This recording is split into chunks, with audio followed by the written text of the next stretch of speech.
Alors moi, ça fait 3 ans que je tente de mettre en place cette action.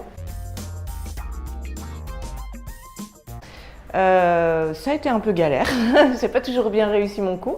Là, j'en suis à la 3e année d'expérience et là, ça marche mieux maintenant. Donc, je vais vous livrer 2-3 petites astuces pour que vous puissiez, vous, si vous le souhaitez, mettre en place ce dispositif d'une manière plus efficace que moi, en fait. Pour le matériel, principalement, il vous faut des élèves, c'est mieux. Munis de leur cerveau, c'est mieux aussi. Et puis, du papier.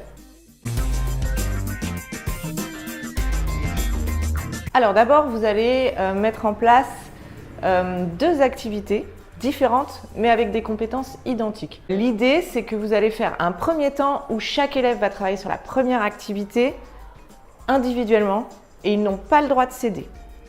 Et après, vous corrigez avec eux l'activité et vous voyez quels sont un peu leurs scores individuels. Ensuite, vous allez faire la 2e activité, mais cette fois, vous allez mettre les élèves en groupe. Les élèves et vous allez voir que les scores sont supérieurs, en fait, aux scores individuels. C'est là que vous allez expliquer que vous allez vouloir mettre en place les tuteurs, expliquer un peu en quoi consiste le dispositif. Vous allez établir avec les élèves les règles de fonctionnement du tutorat. Pour celui qui aide,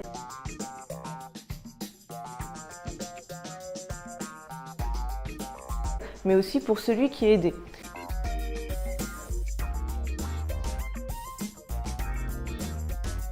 Et donc une fois que ces règles sont établies collectivement, vous les imprimez et moi je le fais aussi coller dans les cahiers des élèves. Eh bien, il va falloir décider qui va être tuteur, qui ne va pas être tuteur. Mais en fait, ce n'est pas vous qui allez le décider. C'est-à-dire que vous allez proposer à l'ensemble des élèves d'être tuteur s'ils le souhaitent. Et vous n'allez pas le faire en fonction du niveau scolaire de l'élève dans votre matière, parce que sinon vous risquez de stigmatiser certains élèves. C'est mauvais.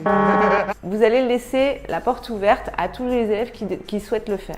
Vous pouvez par contre créer un petit brevet du tuteur, une sorte de QCM que l'élève va passer s'il prétend à la fonction de tuteur. Alors voilà la solution que je peux vous proposer. Vous créez pour les tuteurs un panneau sur lequel est écrit « disponible » ou « indisponible », ce qui leur permet d'indiquer à leurs camarades s'ils peuvent venir leur donner un coup de main. Pour les élèves qui ont besoin d'aide, eux, ils ont un panneau « aide » qu'ils vont poser au moment où ils ont besoin d'aide.